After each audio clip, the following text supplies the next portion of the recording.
भजन्नाथं रामं निवसति हि काश्यां निशिदिनं निवास्यन् काश्यां हे निहरयदघं धारय शिवम् भजामि त्वां शम्भो ह्यहमिह कृपा भक्त्यभिलषन् नखाभां पश्येयं शिव तव कदा श्रीचरणयोः। श्री विश्वनाथस्य मातुः अन्नपूर्णायास्य परम कृपया हरियाणा संस्कृत अकादम्या स्वतंत्रतायाः अमृत महोत्सवम् आलक्ष्य समायोजितायां साप्ताहिकी व्याख्यानमालायां भागग्रहणस्य अवसरो मया लब्धः। हरियाणा संस्कृत अकादम्याः सदाचार संपन्नाः महान्तो विद्वांसः निदेशकाः डॉक्टर दिनेश शास्त्री महोदयाः सन्ति। एषां परम पूतकृपया कार्यक्रमे अस्मिन् स्वकीय वाचः पवित्रीकरणाय समुपस्थितोऽस्मि। अकादम्याः ये सन्ति सहयोगिनः आचार्याः कर्मचारिणः विशेषतः मम अनुजकल्पाः डॉक्टर अशोक जी महाभागाः श्री राजेश जी महाभागाश्च तान् सर्वान् सादरम् अहं नमस्करोमि। व्याख्यानमालायाः विषयः वर्तते विद्यास्वरूपविमर्शः। विषयम् अमुम् अवलम्ब्य किञ्चित् विवक्षुरस्मि। सर्वेषाम् आज्ञातः अहं राष्ट्रभाषायां हिंदी भाषायामेव वच्मि। हमारे यहाँ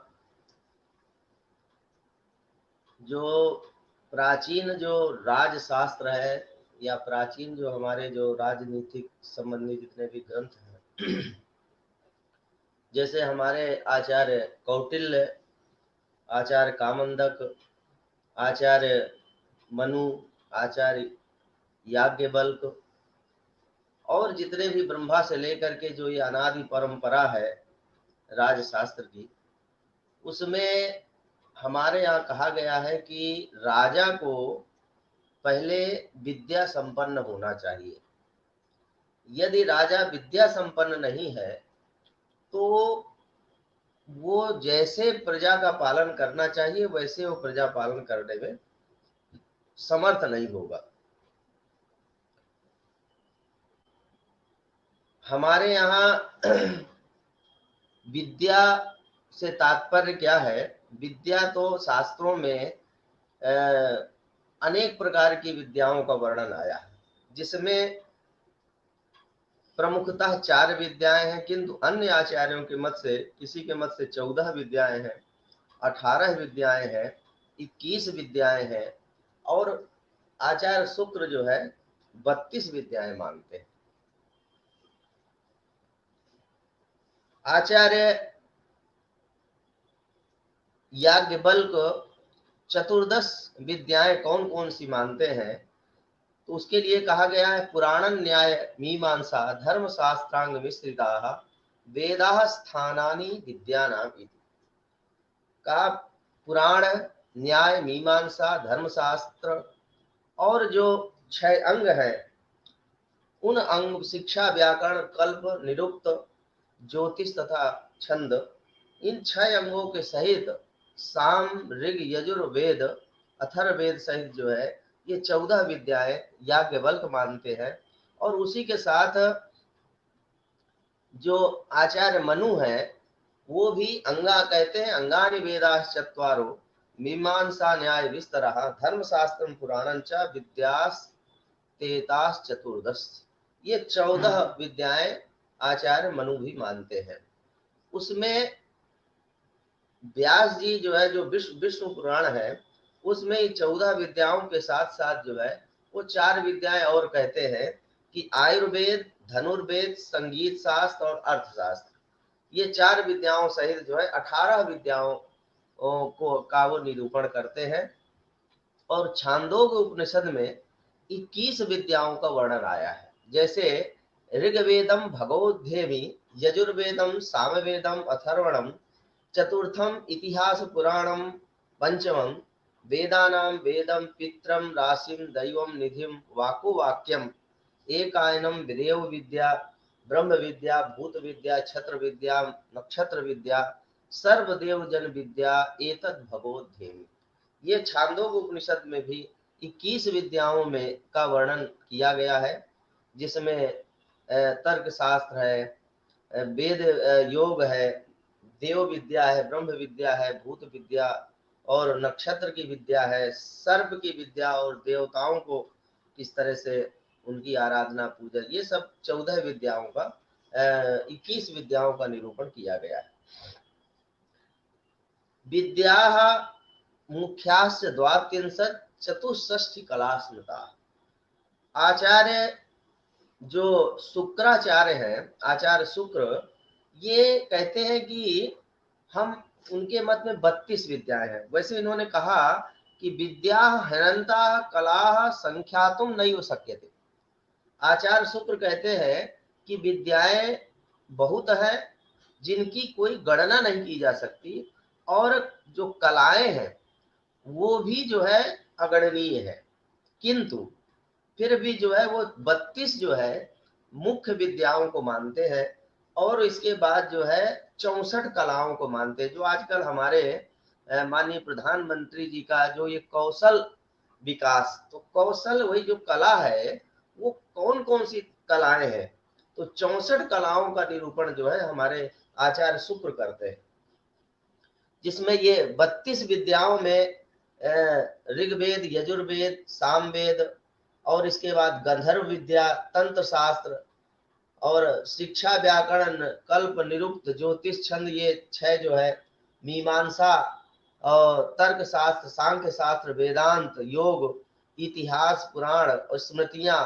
नास्तिक दर्शन, चार्वाक दर्शन इत्यादि, और उसके साथ अर्थशास्त्र, काम शास्त्र तथा शिल्प शास्त्र और अलंकृति का साहित्य शास्त्र, जो अलंकार शास्त्र जिसको बोलते हैं, काव्य शास्त्र, देश भाषा, तो देश की जो क्या नाम से देश भाषा, जो जैसा देश उस देश के अनुसार जो भाषाएं हैं उसका भी ये परिगणन करते हैं। देशादि धर्मा देश भाषा अवसरोक्तिर यावनम मतम, कहते हैं शिल्प शास्त्र और देश भाषा, अवसरोक्ति, अवसर में जो जैसा अवसर उसके अनुसार वचन, और इसके बाद यवन शास्त्र जो है, जो म्लेच्छ शास्त्र, वो भी हमारे यहाँ उसको भी कहा जाता है कि वो भी उस 32 विद्याओं में है। और देशादि माने तत्त देशों में जो प्रचलित जो धर्म है, संप्रदाय है, और उसके अनुसार जो उनके शास्त्र है, वो भी जो है 32 विद्याओं के अंतर्गत जो है आचार्य शुक्र मानते हैं।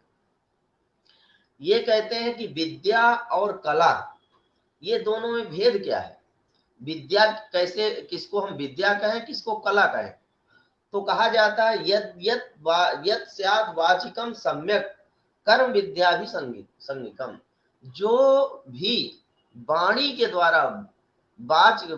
द्वारा जिसका प्रस्तुतिकरण हो और जिसका जो है वाणी के माध्यम से जिसका ज्ञान हो वचन के द्वारा, वो तो विद्या होती है। लेकिन सक्तो मूकोपि यत् कर्तुम कला संयम तो तत्स्मृता, कहते हैं जिसको मूक अर्थात जो है जो गूंगा, उसको भी जो जिस कला को करे, जिस क्रिया को, जिस कर्म को करे, वो कला के अंतर्गत आता है। और कला में जो है ये कहते हैं कि कलाएं 64 कलाएं होती है। उन 64 कलाओं का पूरा विवेचन जो है आप पढ़ेंगे, जो शुक्र नीति है उसमें 64 कलाओं का निरूपण जो है इन्होंने किया है। और उसमें कौन कौन सी है, तो मुख्य जो कुछ आपको हम परिगणन कर दे रहे हैं कि कुछ ऐसी कलाएं हैं जिसमें जो है हम शास्त्रों में या उसमें जो है देखते हैं कि कौन कौन सी प्रधान कलाएं हैं। तो उन अलग अलग जगहों, अलग अलग शास्त्रों में कौन कौन सी कलाएं मानी जाती हैं, तो उसको, जैसे गांधर्व शास्त्र है, उस गांधार विद्या में जैसे 7 कलाओं का उसमें निरूपण किया गया है। तो हाव भाव आदि सहितम नर्तनम तु कला स्मृता, वो हाव भाव इत्यादि का जो प्रदर्शन है वो जो है उसके अंतर्गत जो है ये कलाएं मानी जाती हैं। जैसे वाद्य कला है, वस्त्रादि वस्त्रालंकार संधानम स्त्री पुंसोश्च कला स्मृता, स्त्री तथा पुरुष को किस तरह से उनको सजाना है, किस तरह से हमको उनको जो है तैयार करना है। जैसे आजकल जब विवाह होता है तो उस समय जो है हम लोग ब्यूटी पार्लर या जो है वहां जाते हैं, तो किस तरह से उसका संसाधन उसको तैयार करना, ये भी कला है। तो 64 कलाओं में ये भी एक कला मानी जाती है। सैया को कैसे बिछाना है, सैया स्तरण संयोगो पुष्पादिग्रथनम कला, किस तरह से सैया को बिछाना है, कैसे फूल को गूंथना है, ये भी 64 कलाओं के अंतर्गत आता है। अनेकासन संधानई रतेर ज्ञानम कला स्मृता, और किस प्रकार से मैथुन इत्यादि जो क्रिया है वो भी कला के अंतर्गत आता है। और इसके बाद आयुर्वेद में 10 कलाओं का 10 प्रकार के लक्षणों का दिया है। मकरंद मकरंदासवादीना मध्यादीना च कृति कला, किस प्रकार से हम पुष्प के रसों को किस तरह से चयन करना है, किस तरह से आसो तैयार करना है, और किस प्रकार से कोई जैसे मतलब सुखपूर्वक जैसे कई अनेक जो है उसमें कांटेदार कोई वृक्ष है वो है, उससे किस तरह से रस का निशारण करना है। और हीनगादि रस संयोगाद अन्नादि पाचनम कला, जैसे उसमें हींग आदि डाल करके भोजन किस तरह से तैयार कराना है, भोजन बनाना, उसको परोसना या तैयार करना, ये भी कला है। इस तरह से बाहु युद्धम मल्लाना मस्तम, और जैसे हम बाहु ये जो मल्ल है ना युद्ध, ये भी कला है। किस तरह से किसके साथ युद्ध करना है, शत्रु को किस तरह से पराजित करना है, ये सब। और पाषाण इत्यादि को किस तरह से तोड़ना है, आभूषणों को किस तरह से बनाना है, और उस पाषाण से जो है किस तरह से मूर्ति तैयार करना है। और औषधियों से धातुषधि नाम च संयोग क्रिया ज्ञानम कला स्मृता, धातु सांकर पार्थक्य करणम तो कला स्मृत, कहा कि जो है किसी तरह से स्वर्णादि जो धातुओं का औषधियों से मिलान किस तरह से करना है, और किस प्रकार से जैसे स्वर्ण भस्म वगैरह हम लोग तैयार करते हैं, और उनसे उनको मिला करके उसको अलग कैसे करना है, मिलाना कैसे है, और उसको पृथक कर, ये सभी कलाओं का इसमें 64 कलाओं का निरूपण करते हैं। तो ये तो कला और विद्या चतुष्षष्टि कला हेता संक्षेप, तो ये 64 कलाएं हैं, शुक्राचार्य ने जो है इसका निरूपण किया है। तो हमारा मुख्य है कि कला और विद्या में भेद क्या है। तो विद्या वो है जिसको केवल वाचिक, जिसको कहा जा सके, सुना जा सके, ये तो विद्या है। और जो कला है वो आपको जो मूक भी जिसको कर्म कर सके, और जो अंदर जो जिसकी प्रज्ञा नहीं है, चक्षु नहीं, वो भी जिस कर्म को कर सके, तो ऐसे जो है वो सब कलाओं के अंतर्गत आते हैं। तो 32 कलाओं को जो है 32 जो है विद्याओं को आचार्य शुक्र मानते हैं। और आन्वीक्षिकी, किंतु जो हमारे जो कौटिल्य है अर्थात विष्णुगुप्त या चाणक्य जिनका नाम है, वो किस प्रकार से जो है कहते हैं कि ये इतनी कलाएं तो बहुत है ये विद्याएं, लेकिन उनको ये संक्षेप में 4 विद्याओं के अंतर्गत ही इनका अंतर्भाव कर देते हैं। कहते हैं जितनी कलाएं हैं इनमें से विद्याएं, उन विद्याओं में ये प्रधान जो है यही केवल विद्याएं हैं। कौन कौन सी, तो कहा आन्विष्कीत रही वाता दंड नीतिश्च शाश्वती विद्या चतस्र एवैता लोक संस्थित हेतवा। कहते हैं ये जो 4 विद्याएं हैं, ये 4 विद्याएं ही संसार की स्थिति में मूल कारण है। किस तरह से जगत का संचालन होगा, किस तरह से जगत चलेगा, इसके लिए ये 4 ही, इसको आचार्य कामंदक ने कहा। और इसी बात को जो है आचार्य कौटिल्य कहते हैं आन्वीक्षिकी त्रयीवाता दंड नीतिश्च चतस्र एव विद्या। ये कहते हैं 4 ही विद्याएं हैं। तो और महाभारत में भी कहा गया है चातुर्विद्यंच कीर्तितम, माने ये 4 ही विद्याएं होती हैं, ऐसा कहा गया है। अब ये जो 4 विद्याएं हैं, तो ये जो विद्या शब्द है ये कैसे निष्पन्न होता है? तो विद्या शब्द जो है 4 धातुओं से निष्पन्न होता है। एक विद विचारणे, जो रुधादिगण में जिसका पाठ है, और विद ज्ञाने जिसका अदादिगण में पाठ है, और विद लाभे जिसका तुदादिगण में पाठ है, और जो विद सत्तायाम दिवादिगण में पठित। ये एता भी माने एतई चतुर्भी धातु भी, माने ये 4 धातुओं के द्वारा संज्ञायाम समजनि सद निपत मन विद सु सिंह भृणा इस सूत्र के द्वारा के प्रत्यय होकर के और विद्या सद निष्पन्न होता है।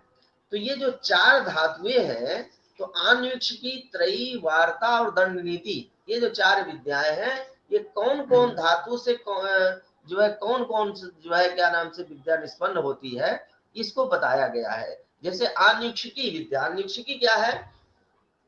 तो कहा कि रुदादिगण में पठित जो विद विचारणे धातु है, इससे बिनते अनया इति विद्या, अर्थात बलाबले हेतु भी यत्र एतासाम हेतु भी अन्वीक्षमाणा अन्वीक्षिकी, मतलब हेतु के द्वारा जो हेतु विद्या है तर्कशास्त्र वगैरह, वो उसके माध्यम से लोकस्य उपकर होती है। ये संसार का कल्याण, क्योंकि मुख्य तो लोक का कल्याण ना है, माने जिस किसी भी प्रकार से लोक का कल्याण हो, लोक सुखी हो, लोक जो है किस प्रकार से प्रसन्न रहे, ये उपाय ही जो है विद्या का तात्पर्य है। इसीलिए राजा को क्या होता था कि पहले राजा गुरुकुल में जा करके, जो युवराज होता था वो क्या नाम से गुरुकुल में जा करके पूरी तरह से उन विद्याओं का, शास्त्रों का अध्ययन करता था, क्योंकि उसको जो है आगे संचालन करना है प्रजा का।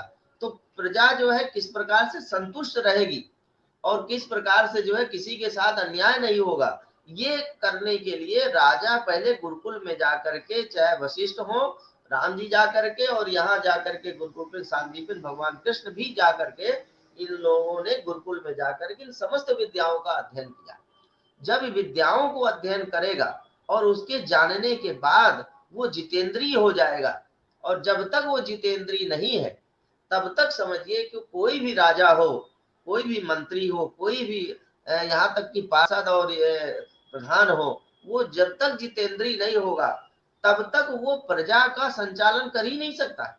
प्रजा के संचालन करने के लिए पहले वो कहा जाता है कि पहले जो है राजा को आत्मजयी होना चाहिए, जितेंद्रिय होना चाहिए, तभी वो जाकर के प्रजा का पालन करने में समर्थ होगा। तो आन्वीक्षिकी विद्या क्या है, उसके लिए बताया व्यसने अभ्युदये च बुद्धिम अवस्थापयति। व्यसन, व्यसन कहते हैं कष्ट को, व्यस्यति लोकम व्यस्यति एनम श्रेयसा इति व्यसनम, अर्थात जिसको श्रेय पद से च्युत कर दे उसको व्यसन कहते हैं। जैसे कि इसको ये व्यसन लग गया, कोई मतलब कुछ पी रहा है, कोई कुछ कर रहा है, तो जो व्यसन है, किसी भी प्रकार का व्यसन है, वो व्यक्ति को श्रेय पद से गिरा देता है। तो व्यसन का एक ये भी है, तो व्यसन का दुख कष्ट भी होता है, क्योंकि व्यसन से कष्ट ही होना है। तो व्यसने अभ्युदय च, जैसे कोई बहुत बड़ी आपत्ति आ गई, या कोई ऐसा कोई आक्रमण कर दिया किसी राजा ने, या क्या नाम से समीपवर्ती किसी देश ने, तो किस तरह से वो अपने को दृढ़ रखे, किस तरह से वो अपने को स्थिर रखे, विचलित ना हो। तो ऐसे यदि आन्वीक्षिकी विद्या का इनका अध्ययन करेगा वो, तो उसके अध्ययन करने से व्यसन में और अभ्युदय, अर्थात किसी प्रकार का उसको, जैसे बहुत बड़ा साम्राज्य, सम्राट हो गया वो, तो सम्राट होने पर ये नहीं कि वो सम्राट हो गया तो रावण की तरह पूरे विश्व को नष्ट करने की, सम्राट होने पर किस तरह से अपनी बुद्धि को अवस्थापित, अर्थात जो है बस में रखता है, कैसे विचलित नहीं होता, बड़े बड़े पदों पर पहुंचने के बाद कैसे अपने को स्थिर रखना है, ये मुख्य उसका प्रयोजन है तो इन विद्याओं का। तो वही कहा कि प्रज्ञा वाक्य क्रिया वैशारद, तो इसके पहले से जैसे तर्क शास्त्र का अध्ययन, न्याय विद्या का अध्ययन करेंगे तो उसकी बुद्धि क्या होगी, सूक्ष्म होगी, तर्क बुद्धि होगी। तो किस तरह से विचार वचन कर्मसु पाटवम, कहते जो भी विचार रखेगा, बोलेगा, उसमें उसकी पटुता, दक्षता दर्शेगी। और कहा कि अर्थ तत्व से हेतु भी परीक्षण, जो तर्क के द्वारा और हेतुओं के द्वारा जो है उसका अच्छी प्रकार से परीक्षण करने के बाद भी जो भी प्रयोजनम यही इसी को आनुष्की हेतु विद्या से आता और उस आनुक्षिकी विद्या के अंतर्गत 3 शास्त्र है, सांख्य शास्त्र, योग शास्त्र और लोकायतम माने चारवाक या जो है नास्तिक दर्शन जो भी है, तो उसमें जो है न्याय भी है और चारवाक भी आता है। तो ये और इसी को कहा कि आनुक्षिकी आत्मविद्या से आता। आनुक्षिकी विद्या को आत्मविद्या कहा जाता। क्यों? ईक्षणा सुख दुख योग, सुख और दुख वास्तविक क्या है इसका सम्यक ईक्षण करने के कारण इसको आनुषिकी विद्या कहा गया है। और आचार्य कौटिल्य कहते हैं कि ये जो आनुषिकी विद्या क्या है, तो प्रदीपः सर्व विद्यानाम, उपायः सर्व कर्मणाम, आश्रयः सर्व धर्माणाम, सस्वद आनुषिकी मता। कहा कि ये जो आनुषिकी विद्या है सर्व विद्यानाम प्रदीपः, समस्त जितनी भी विद्याएं हैं उन विद्याओं का ये जो है प्रदीप है, परीक्षण साधनत्वात्, क्योंकि अच्छी प्रकार से परीक्षण करता है। और सर्व कर्मणाम उपायः माने समस्त कर्म का उपाय भूत ही भी ये विद्या, क्योंकि आरंभ से कैसे हो और उसका जो है फल कैसे प्राप्ति हो, क्योंकि कोई भी कर्म प्रयोजनम अनुद्देश्य मंदोपि न प्रवर्तते कहा गया है ना, जब तक उसको कोई फल की प्राप्ति ना होगी तो कोई कार्य की किसी भी प्रकार के कार्य का कोई आरंभ भी नहीं करता है। तो इसीलिए ये जो है समस्त कर्मणाम उपाय, किस तरह से किसी कार्य को आरंभ करना है, उसकी फल की प्राप्ति कैसे करना है, ये उसका उपाय भूत है। और सर्वधर्माणाम आश्रय, समस्त जितने भी धर्म है उनका ये आश्रय है। इसी को कहा जाता है न प्रहस्ते सुखम प्राप्य नो विजेत असुखादपि। आनुषिकी शास्त्र का विद्या का अध्ययन करने के बाद न प्रहस्ते सुखम प्राप्य, बहुत ज्यादा सुख प्राप्त होने के बाद बहुत ज्यादा प्रसन्न न होना, हर्ष न करना, और नोत्विजेत असुखादपि, और बहुत ज्यादा जो है कष्ट होने पर और बहुत अपने को पीड़ित न करना या बहुत ज्यादा दुखी न होना। ये जब आनुषिकी विद्या का अध्ययन हो जाएगा तो ये उसके अंदर सहन उसको धारण करने की जो है क्षमता उसके अंदर आ जाएगी। तो ये हमारे यहाँ आनुषिकी विद्या। और दूसरा त्रयी विद्या। त्रयी क्या है? तो त्रयी को बताया गया कि ये अनादिगण पठित जो विद ज्ञाने धातु से जो है वेत्यनया, इसके द्वारा जो है वो विद धातु से के प्रत्यय होकर के विद्या शब्द संपन्न होता है। त्रय्याम प्राधान्येन धर्मा धर्मो प्रतिपाद्य। त्रयी में विशेष करके धर्म क्या है और अधर्म क्या है इसके विषय में बताया गया है। धर्म क्या है? तो कहा अध्ययन, जप, अनुष्ठान इत्यादि सत्कर्म करना ये धर्म है। और स्वमांस भक्षणादि जो अहिंसा माने हिंसा आदि करना जो है ये हमारे यहाँ अधर्म कहा गया है। यदि कहा जाए मां हिंसा सर्वभूतानि जैसे कहा जाता है, और फिर कुछ स्थलों में जैसे अब युद्ध में हिंसा, तो वो हिंसा नहीं होती, वो तो विजय है। वहां तो युद्ध में जो क्या नाम से मरता है तो वो स्वर्ग को प्राप्त होता है। वो हिंसा चूंकि वो धर्म के लिए वो ऐसी हिंसा धार्मिक हिंसा है।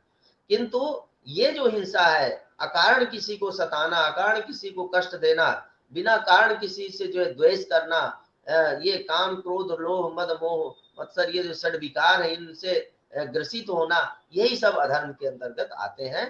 तो ये और आचार्य कौटिल्य जो है साम ऋग यजुर्वेदास्त्रय त्रयी, सामवेद, ऋग्वेद, यजुर्वेद और अथर्ववेद, ये सामवेद, ऋग्वेद और जो है यजुर्वेद, ये इनको त्रयी माना गया है। और उसके बाद जो है जो अंगानि वेदाश्चत्वारः मीमांसा न्याय विस्तार धर्मशास्त्रम पुराणं च त्रयीदम सर्वोच्यते। आचार्य कामंदक कहते हैं कि ये जो 14 विद्या है, इन 14 विद्याओं को त्रयी के अंतर्गत उनको माना गया है कि जो 6 अंग, इसके बाद 4 वेद, मीमांसा, न्याय शास्त्र, धर्मशास्त्र और पुराण, ये सभी जो है त्रयी के अंतर्गत जो है उसको माना गया है।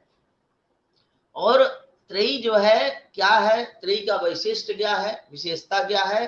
तो ये जो हमारे 4 धर्म, 4 वर्ण, 4 आश्रम, ये जो वर्ण किसको क्या करना है, आश्रमों की क्या व्यवस्था है, इसका विभाजन इसमें जो है सम्यक प्रकार से किया गया है। जैसे ब्राह्मण, हमारे यहाँ वर्ण सनातन धर्म की व्यवस्था जो है वर्ण व्यवस्था है। वर्ण व्यवस्था में किसका कौन सा कर्म होना चाहिए, ये शास्त्रों में बताया गया कि ब्राह्मणस्य अध्ययनम अध्यापनम यजनम याजनम दानम प्रतिग्रहश्च इति, ये 6 जो है कर्म ब्राह्मण के बताए गए। और क्षत्रियस्य अध्ययनम यजनम दानम शस्त्राजियो भूत रक्षणं च, मतलब अध्ययन यजन दान ये तो है 3, और उसके साथ जब उसकी जीविका कैसे चलेगी तो उसके लिए कहा शस्त्राजीवा, माने जो शस्त्र है उस शस्त्र को धारण करके और रक्षा इत्यादि के माध्यम से वो जो है अपनी जीविका का, और भूत रक्षण चा, और समस्त प्राणी मात्र की, भूत मात्र की, केवल कहाँ कोई केवल मनुष्य के लिए नहीं कहा गया, भूत मात्र की रक्षा करना ये क्षत्रिय का दायित्व होता था। वैश्यस्य अध्ययनम यजनम दानम कृषि पाशु पालनम वाणिज्य च, और कृषि करना, पशुपालन करना, व्यापार करना, अध्ययन यजन दान करना, ये वैश्य का कर्म था। और शूद्र दुजाति शुश्रूषा वार्ता और कार्य कर्म था, कृषि करना और उसके साथ जो है कार्य कर्म कहते हैं, जैसे लकड़ी इत्यादि बनाना और भी जितने कलाएं हैं उनको सब करना, ये सब जो है शूद्र के अंतर्गत व्यवस्था उस समय थी।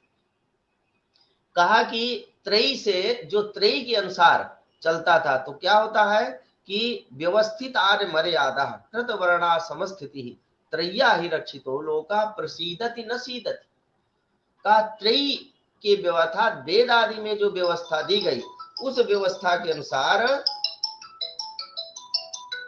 जो उसमें जो व्यवस्था दी गई उस व्यवस्था के अनुसार जो है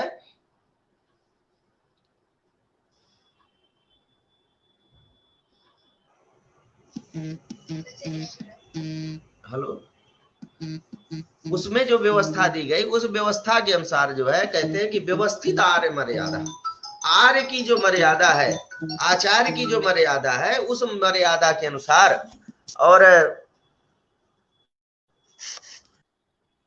व्यवस्थित आर्य मर्यादा कृत वर्णा समस्थिति, और वर्ण और आश्रम की जो व्यवस्था है उसके साथ त्रय्या ही रक्षिता लोका, त्रयी के द्वारा रक्षित लोक जो है हमेशा प्रसीदति, वो प्रसन्न रहता है, न सीदति, उसको कभी किसी प्रकार का कष्ट नहीं मिलता है।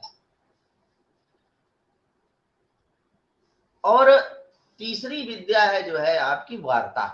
वार्ता का अर्थ क्या होता है, तो वृतु वर्तने धातु से वार्ता बनता है, तो वो जो विद्या, वार्ता जो विद्या है उसमें विद्रि लाभे, विद्रि लाभे धातु से जो है विदंती अनया इति विद्या, अर्थात विद्या जो है वार्ता विद्या किसे कहते हैं, तो वर्तते जीवति लोको अनया, जिससे जो है लोक जीवित रहता है, अर्थात वर्ण व्यवस्था, लोक व्यवस्था जिससे चलती है उसी को जो है कहा जाता है वार्ता, वार्ता विद्या वही होती है।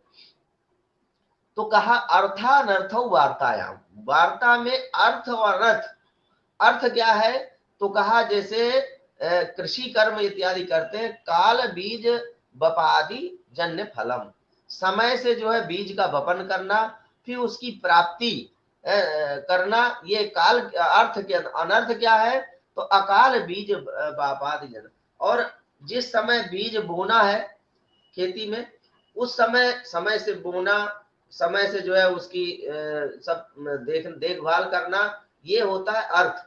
और अनर्थ क्या है वार्ता में, तो जो असमय जो है बीज का वपन करना, उसकी देखभाल न करना और उससे जो है फल की अधिक इच्छा करना, ये जो है अनर्थ। तो ये अर्थानर्थ वार्तायाम।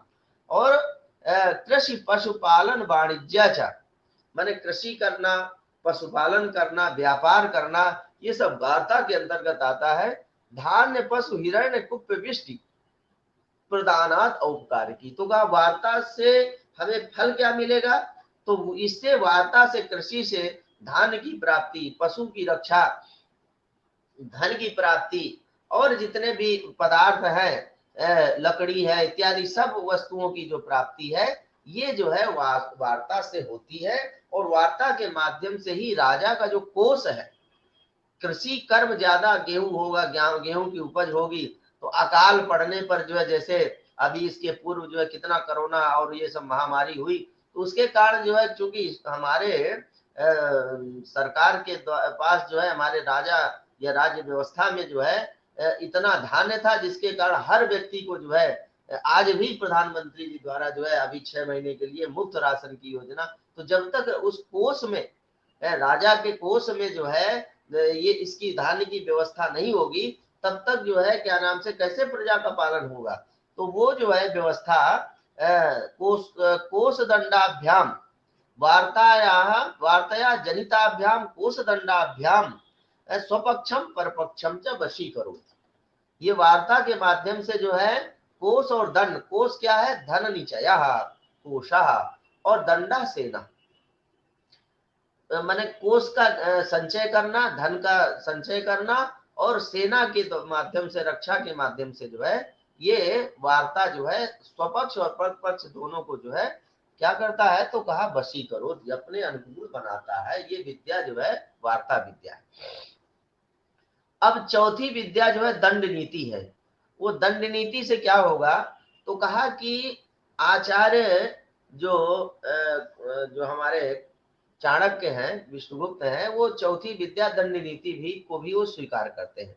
कहते हैं कि विद सत्तायाम धातु से जो है विद्यते अनया इति, मतलब सत्ता बिना लोकस्य स्थिति न संभव होती। बिना सत्ता के लोक की जो स्थिति है वो किसी प्रकार से समीचीन नहीं है। जहां दंड व्यवस्था या प्रशासनिक व्यवस्था नहीं है, तो वहां जो है दुराचार, पापाचार, अनाचार ये पूरी तरह से व्याप्त हो जाएगा, और वहां की प्रजा भी दुखी होगी, और वहां की जो शासन व्यवस्था है वो भी दुखी होगी। तो इस तरह से राजा को चाहिए कि वो अपने जो है जो शासन अर्थात दंड जो व्यवस्था है, उस दंड व्यवस्था को सम्यक रखे, अच्छी प्रकार से रखे, तभी हर प्रकार का निवेश है, हर प्रकार की व्यवस्थाएं हैं वो चलेगी। इस दंड नीत्याम नया नयो, दंड नीति में नय और अनय, नीति और अनीति। नय क्या है, तो कहा जैसा संध्यादि। नीति क्या है दंड व्यवस्था में, कि जब कोई आपसे बलिष्ठ हो हर तरह से, उसके साथ समयानुकूल संधि करना, और इन योगक्षेमो निष्पाद्यते, और जिसके कारण यदि आप कमजोर हैं और आपका जो क्या नाम से शत्रु जो है बलिष्ठ है, आप उसे युद्ध करने चले जाएंगे तो हर प्रकार का आपको क्षति होगी। किंतु अनयस्तु जायसा विग्रहादि, ये अनीति क्या है, अनय क्या है, तो जो जायसा के साथ अर्थात जो बलिष्ठ बलवान के साथ जो है अनीति करना है, वो जो है क्या नाम से उसको कहते हैं, वही अनय है, वही अनीति है। और ये जो दंड नीति है, ये दंड नीति के द्वारा जो है आन्वीक्षी त्रयी वार्ता, ये तीनों जो विद्याएं हैं, ये तीनों विद्याएं दंड नीति के कारण ही सुरक्षित है। इसीलिए कहा जो है कि योगक्षेम साधनो दंडा, ये इनका योगक्षेम का साधन जो है यही दंड है। योगक्षेम क्या है, तो उसके लिए बताया कि तस्य नीति दंडस्य नीति दंड नीति, अलब्ध लाभार्था लब्ध परिरक्षणी, अलब्ध का लाभ कराना, जो हमारे पास नहीं उसको प्राप्त करा देना, और लब्ध परिरक्षणी, जो लब्ध है प्राप्त है उसकी रक्षा करना। ये नहीं कि आ तो गया लेकिन उसकी रक्षा करने में असमर्थ है। और तीसरा रक्षित विवर्धनी, रक्षा तो कर रहे हैं लेकिन उसका हम कहीं अन्यत्र निवेश नहीं कर पा रहे हैं, उस धन का, उस संपत्ति का, तो वो जहां है उतना ही रहेगी। यदि उसको उस धन का, उस संपत्ति का हम कहीं निवेश करेंगे, नीति यही है कि उसको रक्षित जो धन है, संपत्ति, उसको अन्यत्र कहीं निवेश करना।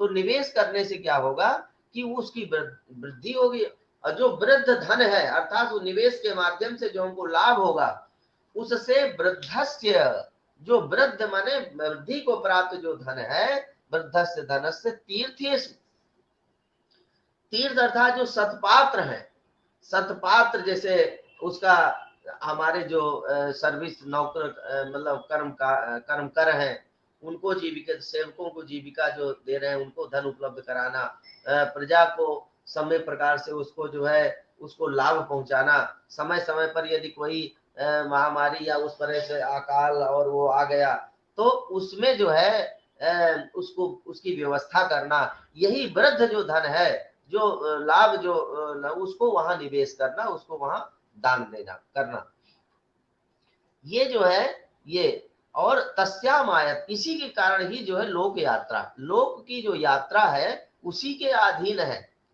इसी के कारण ही जो है संसार की व्यवस्था चलती है। यदि इस तरह ना हो तो संसार की व्यवस्था कैसे चलेगी। और भी कहा गया दंडम बिना शासनम सम्यक नारहति कर्तुम, कहा बिना दंड के, दंड व्यवस्था के शासन जो है कोई नहीं कर सकता। लेकिन दंड का तात्पर्य ये नहीं है कि जिसको चाहे उसको दंडित करें। कहते हैं कि अप्रणीतो ही मात्स्य न्याय उद्भावेत, यदि हम अपनी दंड को अर्थात शासन व्यवस्था को सुचारू रूप से नहीं करेंगे और सब लोग हमसे जो है वो क्या नाम से डरेंगे नहीं, घबराएंगे नहीं, तो हो गया मात्स्य न्याय। मात्स्य न्याय क्या है, तो कहा जो दुर्बल है उसको जो बली है उसका भक्षण कर जाएगा। आप समुद्र में देखेंगे या नदी में जो बड़ी मछली है वो छोटी मछली को निगल जाती है, उसका वही आहार है। तो यदि हम जो है दंड व्यवस्था नहीं होगा तो हमेशा जो बड़ा है, जो धनी है, जो समृद्ध है, वो सामने को किसी को समझेगा ही नहीं। वो जिसको चाहेगा उसको प्रताड़ित करेगा, जिसको चाहेगा उसको जो दंडित करेगा, जिसको चाहेगा उसका उत्पीड़न करेगा। तो ऐसे के लिए ये दंड व्यवस्था नहीं है। दंड व्यवस्था जब होगी तो वो बलाबल देख करके और समान रूप से जो है अपना कौन सही है या कौन गलत है इसका अच्छी प्रकार से विचार करके उसका प्रयोग करना। कहा कि बलियान अबलम ग्रस्ते दंड धरा भावे, जब दंड नहीं है तो बलियान जो बलवान है वो जो कमजोर है उसको जो है वो उसको परेशान करेगा। और कीदृशो दंडा, तो कहा किस तरह का शास्त्रों में बताया गया है दंड प्रयोगतव्य, तीक्ष्ण दंडो भूता नाम उद्वेदनीय, जो तीक्ष्ण दंड है अर्थात बहुत कठोर जो दंड है वो प्रजा को वो उद्वेलित कर देगा, वो आपके विरुद्ध खड़ा कर देगा। और यथार दंडा पूज्य, इसलिए जो है यथार जो जितना जिसको क्या नाम से अपराध है उस अपराध के अनुसार उसको दंड देना चाहिए। ये नहीं कि उसने चुगली कर थोड़ा अपराध किया उसको फांसी लगा दो, और जो बड़ा अपराध किया है बहुत दसों सैकड़ों जिसकी हत्या हो गई कर दिया है लोगों की, और उसको आप जो है थोड़ी सी सजा देकर के उसको आपने छोड़ दिया। तो ये जो चीज है ये ऐसा करने से क्या होगा कि इससे प्रजा असंतुष्ट होगी, और जब प्रजा असंतुष्ट हुई तो प्रजातंत्र यदि गड़बड़ाए, प्रजा असंतुष्ट हुई तो फिर राजा की सत्ता बहुत दिन तक नहीं चलती। क्योंकि आपके यदि विरोधी बहुत लोग हो जाएंगे तो आप कितने दिन तक राज्य करेंगे। आप क्षणिक उनको किसी तरह से किसी को भी आप क्षणिक संतुष्ट करके बहुत दिन तक सत्ता नहीं कर सकते। आपको यदि लंबी पारी खेलना है, बहुत दिनों तक सत्ता में रहना है, तो आपको आपको आप अपनी जो दृष्टि है वो समान दृष्टि करके और जो जिस जैसा है जिस जैसी उसको व्यवस्था दंड की व्यवस्था है उसके अनुसार उसको दंड देना है। तो वो कहा सुविज्ञात प्रणीतो ही दंड धर्मार्थ काम कामई ही योजयति। हमारे यहाँ चतुर्विध पुरुषार्थ धर्म अर्थ काम मोक्ष, तो ये जो तीन पुरुषार्थ है धर्म अर्थ काम, तो यदि सुविज्ञात प्रणीतो ही दंड, यदि अच्छी प्रकार से जान करके अच्छी प्रकार से उसका जो है पूरी तरह से गुप्तचरों के माध्यम से उसका परीक्षण करा करके और फिर उसको दंड दिया जाता है। ये नहीं कि किसी के कहने पर और या किसी के दबाव पर उसको हम यदि दंड देते हैं तो वो कुछ दिन बाद आप एक को करेंगे, दूसरा देखेगा तो असंतोष फैलेगा। तो सुविज्ञात प्रणीतो ही दंडः प्रजा धर्मार्थ कामई योजयति। प्रजा को धर्म अर्थ और काम इस पर जो है प्रवृत्त करता है, इसे युक्त करता है। दुष्प्रणीत काम क्रोधाभ्याम अज्ञानाद व वानप्रस्थ परिव्राजका न विकोपयेत्। किम पुनः किमंग पुनः ग्रस्थान। कहा जाता है, आचार्य कौटिल्य कहते हैं कि जो यदि आपने दुष्प्रणीता दंडः, यदि आपने किसी को जो है अकारण दंड दिया है, तो अकारण दंड देने का फल ये होगा कि वो जो है, वो जो प्रजा है उस पे असंतोष, काम क्रोध ये दोनों जो है उत्पन्न करेगा। अब क्रोध होगा तो उससे क्या होगा, जो कहते हैं कि ऐसा करने पर जो राजा इस तरह से करता है तो वानप्रस्थ, वानप्र हमारे आचार आश्रम व्यवस्था है ना, वानप्रस्थ और जो है दंड परिव्राजक अर्थात संन्यास। तो कहते हैं कि जो वानप्रस्थी और जो सन्यासी हैं जिनको संसार से कोई मतलब ही नहीं है, वो भी यदि राजा बहुत ज्यादा प्रजा को दंडित करता है या अकारण कष्ट पहुंचाता है, तो वो जिनका संसार से लेना देना ही नहीं, जो परिव्राजक है और जो वानप्रस्थी, वो भी दुखी होते हैं, वो उनको भी कष्ट होता है। और उनको भी जो है ऐसे राजा को दंड समय समय पर देखा जाता है कि जब ऐसे राजा हुए हैं भूतकाल में, तो ऐसे राजा को दंड देने के लिए बड़े बड़े ऋषि महर्षि और उनको जो है दंड उठाना पड़ा है, और प्रजा को राजा को नियंत्रित करने के लिए जो है ऐसा करते आए। तो इस तरह से जो है हमारे यहाँ, और तो कहा गृहस्थ तो दुखी होंगे।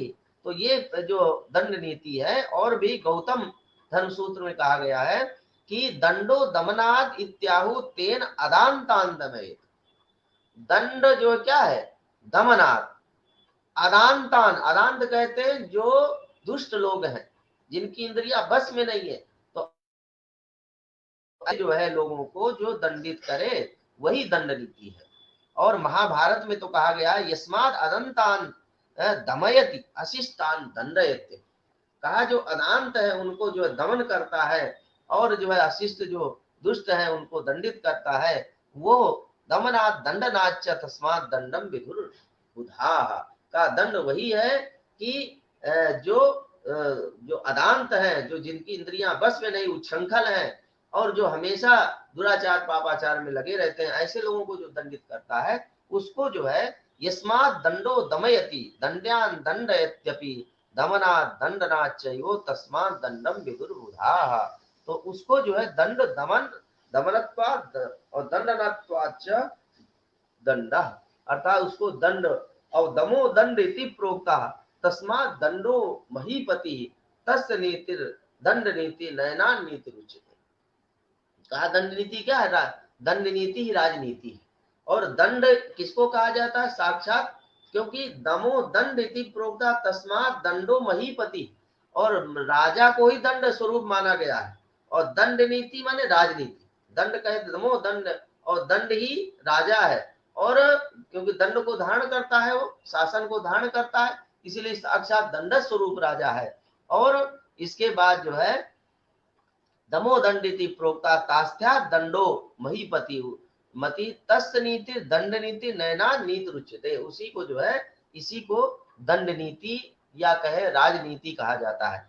तो इस तरह से ये जो है, जो चार प्रकार की जो विद्याएं हैं, ये कौटिल्य जो है मानते हैं, कहते हैं कि ये जो अन्य जितनी विद्याएं हमने बताया 32 विद्याएं शुक्राचार्य जी तो कहते हैं कि अनंत विद्याएं, लेकिन प्रमुख जो विद्याएं हैं, प्रमुख विद्याओं में जो है वो 32 मानते हैं। और जो आचार्य कौटिल्य कहते हैं कि नहीं, ये चार ही विद्याएं प्रमुख हैं, इन्हीं विद्याओं से जो है अन्य विद्याओं का इसी में अंतर्भाव हो जाएगा, और वो चार ही मानते हैं। किंतु कुछ आचार्य जो है, जैसे वाल्मीकि रामायण में जो है वो कहते हैं विद्या तिष्ठ राघव।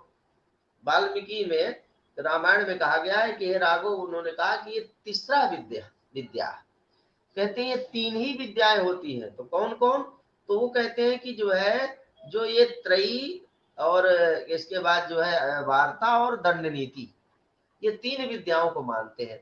अन्वीक्षिकी विद्या को ये कहते हैं कि अन्वीक्षिकी विद्या जो है त्रयी का ही अंतर्भाव है।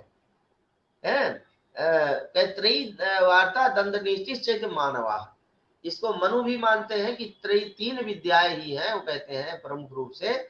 और ये जो आपकी जो अन्वीक्षिकी विद्या है वो वार्ता दंड संवरणम ही नास्तिको यमिति लोक निंदा द्वारा समृद्धि साधनम एवं केवलम। तो वो जो कहते हैं कि ये जो त्रय्यामेव अंतर्भूता चतुर्दशादि विद्या, अन्वीक्षिकी के सहित जो है ये तीन विद्या ये विद्याएं हैं, और वो तीन विद्याओं को ही मनु मानते हैं। और इसके बाद जो है इसी तरह से जो है वाल्मीकि रामायण में भी वाल्मीकि जी भी तीन विद्याओं को ही मानते हैं। और जो आचार्य बृहस्पति हैं वो कहते हैं कि भैया ये जो बृहस्पति और बृहस्पति के जो अनुयायी हैं, मतलब जो शिष्य परंपरा, वो लोग कहते हैं कि वार्ता दंड नीति की द्वे विद्या, वो कहते हैं दो ही विद्याएं हैं, वार्ता और दंड नीति। तो कहा कि भैया ये त्रयी और अन्वीक्षिकी, तो अन्वीक्षिकी का तो त्रयी में अंतर्भाव हो जाएगा, लेकिन त्रयी क्यों? तो वो कहते हैं कि ये जो त्रयी संवर्ण मात्रम ही त्रयी लोको यात्रा विदा, कहते लोग जो है हमको संसार में नास्तिक न कहने लगे कि ये नास्तिक हैं, इसलिए त्रयी को नहीं मानते, इसलिए त्रयी का मानना केवल उसके लिए है। और बाकी जो लोक यात्रा है, जो संसार की यात्रा है, वो प्रमुख रूप से वार्ता और दंड नीति, इस व्यवस्था के अनुसार ही जो है व्यवस्था चलती है। किंतु ये जो आपके त्रयी नियासन तदंतर्गत अन्वीक्षित्या, तो त्रयी का निराश करके वो अन्वीक्षिकी का भी निराश कर देते हैं, और बृहस्पति जो है दो ही विद्याएं मानते हैं। किंतु जो शुक्र के जो शिष्य है वो कहते हैं कि एक प्रमुख एक ही विद्या है, वो भी दंड नीति ही है। दंड नीति के रहने पर जो अन्य विद्याएं हैं, चाहे अन्वीक्षिकी इत्यादि जितनी भी विद्याएं हैं, उनका सब में उसका अंतर्भाव हो जाएगा। एक से तात्पर्य यहाँ एका प्रधाना है विद्या, माने प्रमुख रूप से जो विद्या है वो दंड नीति। यदि दंड नीति किसी भी राजा की व्यवस्थित है, यदि दंड व्यवस्था अच्छी है, तो जितना भी क्या नाम से व्यवस्था है संसार की, वो उसके राज्य की सत्ता, वो अच्छी प्रकार से वहां वेदादि का अध्ययन भी सम्यक होगा, वहां अन्य भी जितनी भी व्यवस्था है वो अच्छी प्रकार से चलेंगी। और यदि दंड नीति, दंड व्यवस्था ही गड़बड़ा गई, दंड व्यवस्था ही गड़बड़ा गई, तो फिर जो है वो व्यवस्था चलने वाली नहीं है। तो इसी को कहा दंड नीति एका विद्या औसनसाह, माने उसनस जो शुक्र है उनके जो अनुयायी है, जो उनके शिष्य परंपरा के लोग हैं, उनके वो लोग कहते हैं कि भैया केवल एक ही विद्या को श्रेष्ठ मानते हैं। तस्याम ईश्वर विद्यारंभा प्रतिबद्धा, अन्य जितनी विद्याएं हैं उसी में प्रतिबद्ध हैं। इसलिए सर्वासाम विद्या नाम आरंभा योगक्षेमा दंड नीत्यामेव, यानी जितनी भी विद्याएं हैं उनका योगक्षेम का जो वाहन है वो केवल और केवल दंड नीति यदि अच्छी प्रकार से सुचारू रूप से सुदृढ़ रूप से रही, तो अन्य जितनी विद्याएं हैं वो पूरी प्रकार से जो है अच्छी तरह से उसका पालन होगा। और यही प्रधान, माने कहते हैं ज्यादा बल देने की जरूरत है दंड व्यवस्था की। यदि कोई राजा की शासन व्यवस्था, शासन अनुशासन, यदि किसी भी राज्य का, किसी भी स्थान का, चाहे आप एक अपने परिवार से ही ले लें, यदि परिवार में आपका मुखिया उस मुखिया की नहीं चलती है, यदि मुखिया की कोई बात नहीं मानता है, उसके अनुसार जो है सम्यक उसके अनुसार अनुसरण नहीं करता है, तो क्या होगा कि यदि फिर जहां बहुत नायक हो जाते हैं, अनायका विनश्यंती नश्यंती बहु नायका, तो जहां असम मालिक हो जाएंगे और सब जो है अपनी अपनी व्यवस्था देने लगेंगे, तो वहां पर चाहे घर से लेकर के और ऊपर राष्ट्र तक, एक गांव से लेकर के प्रधान से लेकर के और जो है पूरे राष्ट्र या पूरा विश्व तक ये व्यवस्था जो है सुचारू रूप से संचालित नहीं होगी। इसलिए आचार्य कौटिल्य तो चार विद्या मानते हैं, लेकिन ये जो शुक्र है वो कहते हैं कि एक ही विद्या श्रेष्ठ है, इसी से सभी विद्याओं का समावेश हो जाएगा। और विद्या के विषय में कहा आचार्य कौटिल्य ने कि विद्यात्म नाम धर्मार्थ वेदन कारणत्वात् आन्वीक्षिक आदि चतुर्ष अवशिष्टम। मैंने कहते हैं आन्वीक्षिकी इत्यादि जो विद्याएं हैं उनमें धर्म अर्थ इत्यादि का जो मूल है वो उसी से सिद्ध होगा। अतः हम कह सकते हैं कि जो लोक यात्रार्थी सफलता नाप्नोति, बिना विद्या की जानकारी, बिना विद्या के जो लोक यात्रार्थी है कोई भी है, बिना ज्ञान के, बिना इन सब विद्याओं को जाने हुए, अब चाहे आत्मविद्या ले लीजिए, चाहे आपका धर्म शास्त्र है या आपका सांख्य योग, जितनी विद्याओं का निरूपण इसमें किया गया है, बिना ज्ञान के, यदि आपका ज्ञान नहीं है, यदि ज्ञानी राजा नहीं है, परिवार में भी मुखिया यदि आपका ज्ञानी है या विद्या उसको किसी भी विषय का शास्त्रों का ज्ञान है या किसी अन्य क्षेत्र में उसको किसी कला का या और भी विद्याओं का ज्ञान है, तो वो अपने परिवार को सम्यक रूप से जो है संचालित कर सकता है। और यदि उसको ज्ञान नहीं है, उसको जानकारी नहीं है, तो क्या होगा कि वो फिर अपने परिवार में भी जो है वो अच्छी प्रकार से व्यवस्था नहीं दे सकता है। तो हमारे कहने का तात्पर्य है कि यो धीत विद्या सकला स सर्वेषां गुरुर् भवेत्। कहते हैं कि जो समस्त विद्याओं का अध्ययन कर लेता है और तो उसको स सर्वेषां गुरुर् भवेत्, कहते हैं वो सबका गुरु हो जाता है, गुरुत्व को प्राप्त कर लेता, श्रेष्ठ हो जाता है। न जात्या न धीति यो गुरुर् भवितुमर्हति। केवल जाति से हम कह दें कि हम अमुक जात में उत्पन्न हो गए हैं और हम पढ़ेंगे नहीं, अपने आप गुरु हैं, अपने आप श्रेष्ठ है, तो श्रेष्ठत्व जो है कभी भी जो है बिना ज्ञान के नहीं हुआ। हमारे यहाँ जो हमारा जो शास्त्र है, हमारी जो सनातन पद्धति है, हमारे जो पूर्व ऋषि हैं, वो चाहे वाल्मीकि हो, वो यदि भले जिनको कहा जाता है कि निकृष्ट जैसा वर्णन करते हैं वो, लेकिन उनकी पूजा इसलिए हुई क्योंकि वो ज्ञान, सूत का वर्णन आया। सूत को जो है 88,000 ऋषि जो है उनको गद्दी में बैठा करके, जो ज्ञानी थे और उनको बैठा करके सब उनसे ज्ञान प्राप्त करते थे। तो विद्या कहते हैं कि योधित विद्या सकला, जो समस्त विद्याओं का जिसने अध्ययन कर लिया है और अच्छी प्रकार से उसको जो है ज्ञान है, वो किसी भी जाति का हो, किसी भी कास्ट का हो, कोई भी हो, यदि ज्ञानी है तो उसकी सब जगह पूजा होती है, उसका सब जगह सम्मान होता है। स्वदेशे पूज्यते राजा विद्वान सर्वत्र पूज्यते। कहा जाता है कि जो है राजा तो अपने देश में पूजित होता है, लेकिन जो ज्ञानी है उसका पूरे विश्व में सम्मान होता है।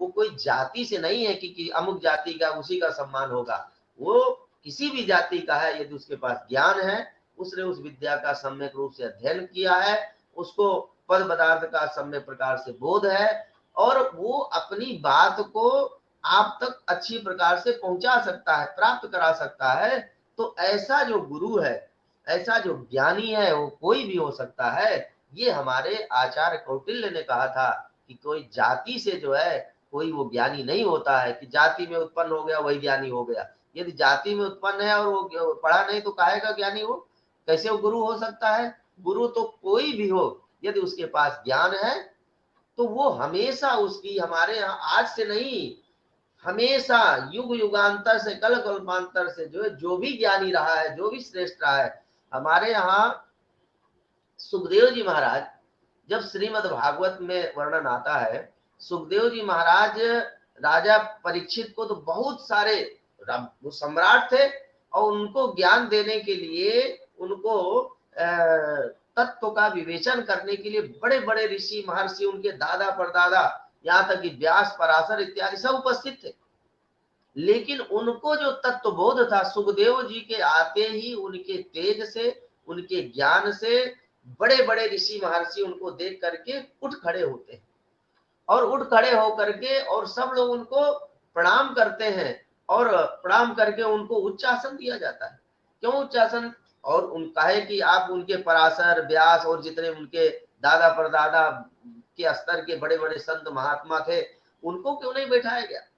तो कहा कि सुखदेव जी ही को जितना ज्ञान था, जिनका तत्वबोध था, वैसा तत्वबोध जो है किसी को नहीं था कि उनके समक्ष। तो उनके तेज से, उनके ज्ञान से अन्य जितने लोग थे वो धर्षित हुए, और वो जाकर के उन्होंने राजा परीक्षित का उद्धार किया। मतलब उनको ज्ञान तत्व क्या है, उस तत्व की प्राप्ति उन्होंने, जब तत्व का बोध हो जाता है तो संसार उसके लिए जीना मरना, क्योंकि हम लोग जो है संसार क्या है ये मतलब इसमें तत्व है कि नहीं है, इसके लिए तो परेशान है। और हम लोग जितना भी ये सुख वैभव और जितना भी प्रपंच है उसमें ही जो लगे रहते हैं, जो वास्तविक हमारे जन्म लेने का, इस मानव शरीर धारण करने का मुख्य लक्ष्य कर्म क्या है, ये यदि जब तक हमको प्राप्त नहीं होगा और जब तक जानकारी नहीं होगी, तब तक हम इस संसार में, कहते हैं कि पशु कौन है, तो यह पश्यति थी पशु, केवल जो संसार की भोग विलास और जो है केवल विषय में जो रत रहता है, तो वही ना पशु है। और मनुष्य कौन है? तो कहा मननात् मनुरुच्यते, कहा जिसके अंदर चिंतन, मनन, तर्क और जो है ज्ञान, ये जब उसको प्राप्त होता है, वही ना मानव है, वही ना मनुष्य है। केवल शरीर से धारण करने से वो मनुष्य थोड़ो ना है। यदि केवल भोग विलास में और केवल देख करके जो सामने देखता है उसी को सही मानता है, और उस तत्व को, उस ज्ञान को जो नहीं जानता है, ऐसा वो मनुष्य थोड़ो ना है। वो तो हमारे यहाँ निरुक्तकार लिखते हैं कि जो है पश्यति थी पशु, केवल देख करके जो अवधारणा करता है, निश्चय करता है, वो ही ना पशु है। तो इसीलिए बिना ज्ञान के, बिना विद्या के और बिना तत्व ज्ञान के हम मनुष्य बन ही नहीं सकते। और मनुष्य के बाद जो है, जब मनुष्यत्व आपके अंदर आएगा तब देवत्व आएगा, और देवत्व के बाद ब्रह्मत्व। ब्रह्म का तात्पर्य क्या है? ब्रह्मत्वात् ब्रह्म उच्यते, अर्थात वसुधैव कुटुंबकम। ये जो दृष्टि है, ये जो ज्ञान है, चाहे स्वरूप स्वामी विवेकानंद जी हो, चाहे बड़े बड़े हमारे जो ऋषि महर्षि और वो हुए हैं, वो हमेशा जो भी उनका कर्म था, जो भी उनका उपदेश था, वो केवल व्यष्टि नहीं था, व्यष्टि को लेकर के नहीं था, समष्टि को लेकर के। सभी मतलब पूरे जगत का कल्याण हो, वसुधैव कुटुंबकम। वसुधैव माने पृथ्वी मात्र में जितने भी संसार के, वही परिकल्पना आज की जो सत्ता है, हमारे जो माननीय मोदी जी हैं, या हमारे जितने इस समय जो उच्च पदों में आसीन है, ऐसे सौभाग्य से ऐसे हमारे मोदी जी, और हमारे जो हरियाणा प्रदेश के इस समय मुख्यमंत्री जी, वो भी किसी ऋषि से कम नहीं है, खट्टर जी। तो ऐसे वो भी वसुधैव कुटुंबकम की भावना से जो भी राजा काम करेगा उसका सम्मान होगा। और आज हमें माननीय श्री दिनेश शास्त्री जी के सौजन्य से, उनकी कृपा से, और हमारे डॉक्टर अशोक जी, डॉक्टर श्री राजेश जी आदि सभी जितने आचार्य और कर्मचारी बंधु हैं, उनके सहयोग से आज यह अवसर हमें प्राप्त हुआ। और बाबा विश्वनाथ जी से प्रार्थना करते हैं कि ये संस्कृत अकादमी उत्तरोत्तर अभिवृद्धि को प्राप्त हो, और भारतीय जो संस्कृति है और सनातन धर्म है, और भारत से प्रतिष्ठित संस्कृतम संस्कृति कहा गया है, तो वो अनवरत जो है वो अभ्युन्नति को प्राप्त हो, यही कह करके और बाबा विश्वनाथ जी के चरणों में बार बार प्रणाम करते हुए मैं अपनी वाणी को विराम देता हूँ।